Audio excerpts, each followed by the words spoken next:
really what we're talking about in real wealth is what is it that makes you feel truly abundant? What makes you feel totally alive?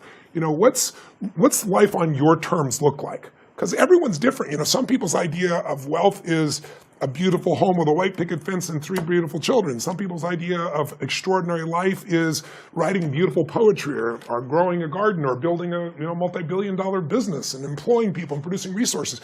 There's no right or wrong. The question is, what's going to light you up? Because I can't tell you how many people, including billionaires, I interviewed 50 of them over a period of 3.5 years, and I would not say they all aren't happy, because that's totally not true. You can be rich and happy, you can be poor and you can be happy.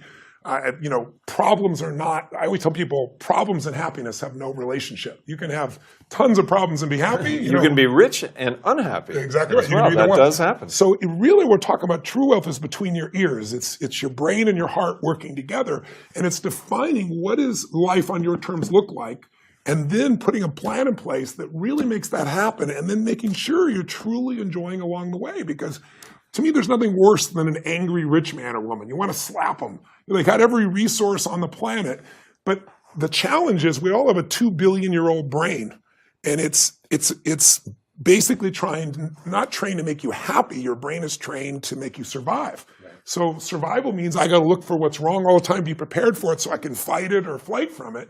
And in reality, we don't have a saber-toothed tiger to fight off anymore. So now people get stressed, even when they have money, because they think about, what are people thinking of me? Or do I have enough money? When, the average American who's in dire straits, and I don't want to see anybody in dire straits. You know what? I feed 100 million people a year for the last 2 years. I'm going to feed 1 billion people through my partnership at Feeding America over the next 8 years. I care.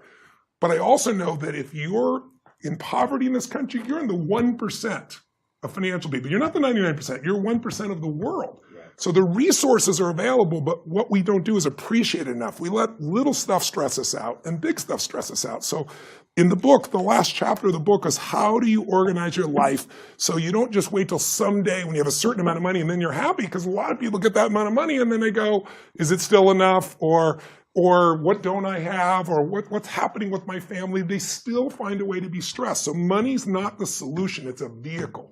And if we use it right, it can enhance the quality of life.